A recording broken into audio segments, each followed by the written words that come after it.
talked about Heidi. I know you're joking that he needed a week off, but how do you kind of manage that? And then do you wish there was load management at the college level? You're in charge of it. You get, at our level, your job as a coach is to manage it.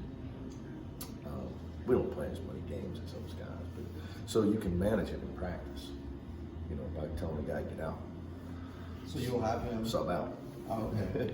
Sub out, but there, some guys in practice, genetically, everybody is different.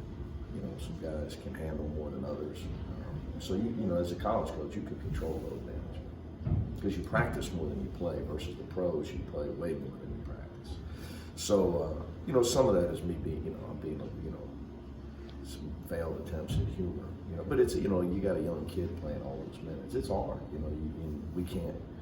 We need him, so I got to keep him fresh. At different times. Right now, he's suspended for not knowing who Fernando Valenzuela is. I still can't get over it. How did that come up? He missed a few shots off the glass, spinning it with one hand, and I told him he needed to lose to Fernando Valenzuela screwball and shoot the ball with two hands. And he gave me this look. And I said, hold on a minute. He's a heck of a pitcher. Like, he can consider playing, trying to try out for our baseball team. To which I explained to him our baseball team was #1 in the country. It might not be that easy. It's not Camarillo High School. Mexican. He's Mexican American. Right. And he's from LA, and he's a pitcher. Yeah. Man, how do you not know who Fernando Valenzuela is? It's like me not knowing who Pete Rose is. Yeah. So his dad apologized, said he was ready, he failed him in his childhood. So, but anyway, he's one thing about Jaime, he's a tough guy. So, but yeah, you can manage guys load in practice at our level. in the games, he's such a smart player that you want to have him in there, 35 minutes a game, right? I mean, ish. Yeah, I mean, he makes mistakes you don't see because in my opinion, he's tired, but he's never going to let you see it. Mm-hmm. He's never going to let you see it. So there's subtle things. Now, you don't take bad shots, doesn't turn it over. We're past that, fortunately, but for the most part. There's certain things you're not alert on defense because you're trying to catch your breath. You guys have gone 3-1 in the first game of a 2-game weeks. What's gone into being so good in those first games? Well, you just changed us. Yeah, I mean, tough to say. It could just be matchups. I think that will probably be more of it. You look at with the Washington trip, we could have easily lost Washington and beat Washington State. And some of the other ones, tough to say. I think your opponent could have a lot to do with that as well. Arizona State seemed like, I don't know if you watched the games last year against UCLA, but it seemed like a really tough matchup. Quick guards, lots of three-pointers. Yeah. As I said, matchups is everything in college basketball. So even in the pros, but they're obviously they play with 3 guards. They can really shoot it. They got 2 guards. The guys that come off the bench can score. Verge, we're familiar with from JUCO back in Chicago. He can really create his own offense. We've struggled with that at times. The Oregon guards really hurt us. So definitely a big concern for us. Turnovers, you talked about that after the game the other day. Why is that maybe more important on the road than at home to limit that? Oh, it's huge. You turn the ball over on the road and teams start playing downhill on you. Teams tend to execute better and make more shots at home. They tend to. So you cannot go on the road and give them easy baskets. Because as you saw at Oregon, home teams tend to make some shots, just like Prince did here against. I'm sure Tad Boyle's thinking Prince is making those threes. Tad Boyle's thinking what I do to deserve his. you know, so I mean, you're at home, that tends to happen more. So you can't give easy baskets on the road. You can't. You got to expect teams are going to make some shots, make some plays. The last thing you can do though is turn it over, give them layups, get their crowd involved, and it's, you know, then they start, their energy on defense elevates because of their home crowd. And so, number one thing you have to do on the road is take care of the ball.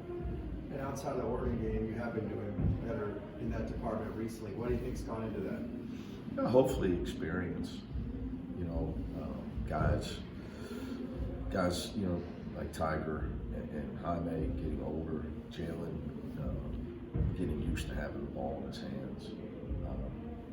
And we're just so, the guys, you know, Chris having to make plays. We have a lot of guys doing stuff this year that weren't in college last year, didn't ever have the ball, rarely had the ball, and had to be responsible with the ball, where they had to make a decision with the ball, had to make a play with the ball multiple times in the game. So hopefully it's experience. But this is going to be a big, you know, obviously a tough week, very tough week for us. Your Ken Palmer offensive efficiency is actually much better than your defensive efficiency. It's 81 for offense and 171 for defense. Are you surprised by that? It's never happened in my career. Like I said, we're still changing our DNA. You know, this year, I just try to focus on what we're doing every day. You know, trying to get better. Because the problem with that is, you know, people get caught up in. You got to look inside numbers. Is if you take your last, say you take the team's last 6 games, then tell me what their offensive and defensive efficiency is, because that's a better indicator than their entire season. Because there's a lot of teams that are nowhere near the same as they were in November and December. You know, so if you're, you know, we're an entirely different team defensively now than we were then. And I'm sure, you know, a lot of teams are. So one thing we do with our analytics and our breakdowns is we always do the last 5, 6 games on all that stuff, so you know kind of what you're dealing with for your opponent. For your opponent, okay. Yeah, and us as well. Do you know what they are for you the last 5 or 6? Our offensive efficiency and our deep. Well, when you look at our you can pick 10. You look at our Pac-12 stuff. Mm-hmm. I mean, we're still not a defensive juggernaut. You know, the Oregon game hurt us. You know, that game, but turnovers are improving. You know, and our rebounding numbers are improving. The biggest, I would tell you, you know, for us, when we defend a 3, if you would go and look at the games we've struggled, and this would be Oregon or the entire year, we've struggled defending a 3-point line. So that's a big indicator for us. And what have you done better recently in the games you've won? Defend the 3. How? Again, some of it's matchups. You got to be fair to other teams. Sometimes guys miss open shots. You know, there's always, you know, the devil in those numbers is the luck quotient. It's in there if you look. There's a quotient in the game. It's a luck quotient. You know, we had some games early this year. I joked with our staff. Teams were shooting 75% against us at the foul line. And it was somebody else in our league, and their opponents were shooting 59% at the foul line. And like Mike Lewis said, they're playing better defense on free throws than we are.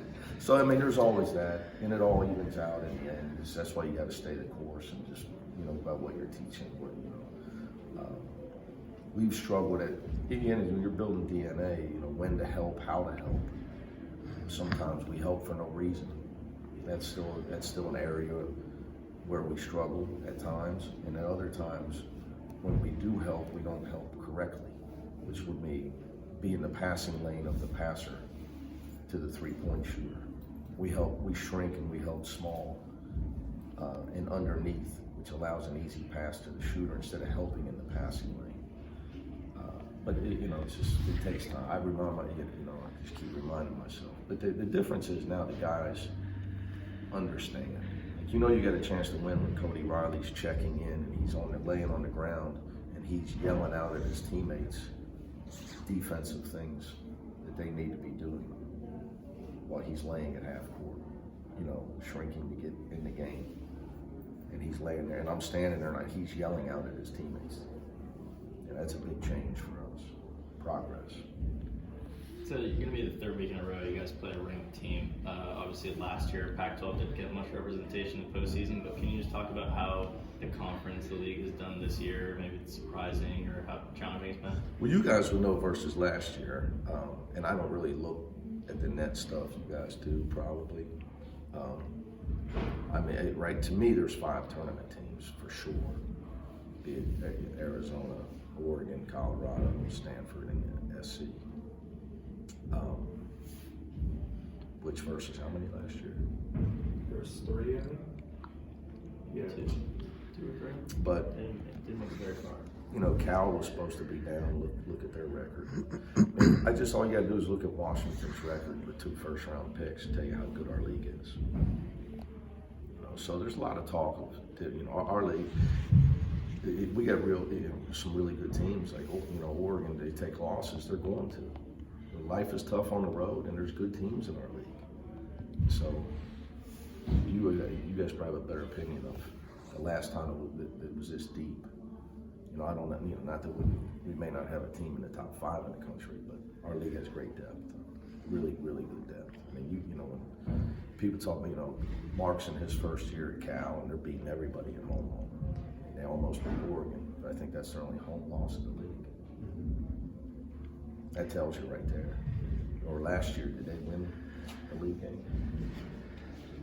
How important is the gradual growth of the culture and the DNA Imperative. in helping this winning streak?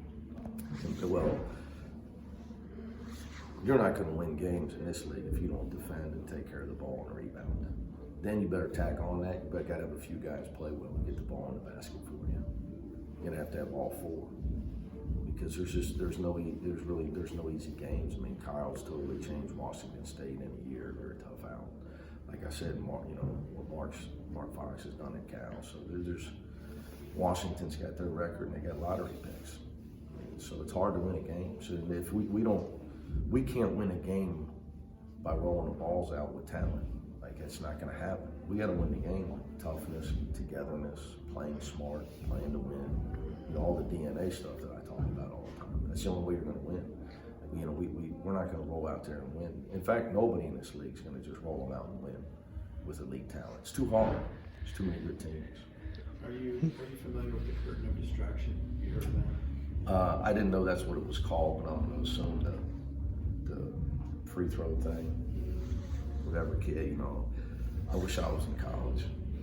I'd like to go back.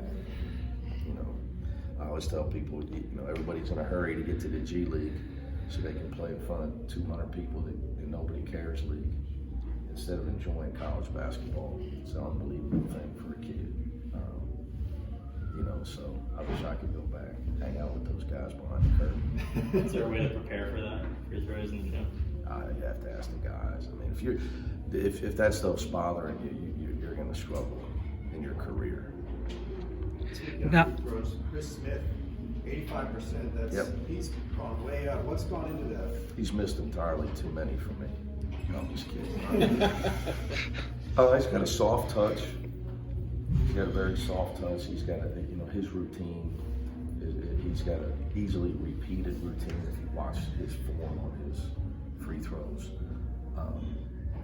And again, I'll go back to, if guys stay in school, and they're coachable, they get better.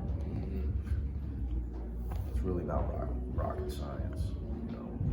You look around the country, look at Chris's improvement, Luka Garza's improvement at Iowa, Nick Richards at Kentucky. I mean, Michael Jordan's back in the day, Tim Duncan's, David Robinson's, Chris Paul's. It tends to happen if you stay the course and you work hard. Unfortunately, too many don't stay the course anymore. how close are you to the DNA being where you like it to be? I'll tell you that when we cut the nets down. No, you got to build your culture. Any business, successful business, you're trying to build your culture superb, you know, first, and the DNA of what you stand for, success will follow that. You know, then obviously, then you have to go out and recruit talent to any successful business. But if you don't have the right culture, your talent will be irrelevant. You'll never have a championship organization. Thanks, Coach. But I'll let you know someday. Hopefully, I'll give you a piece of the net.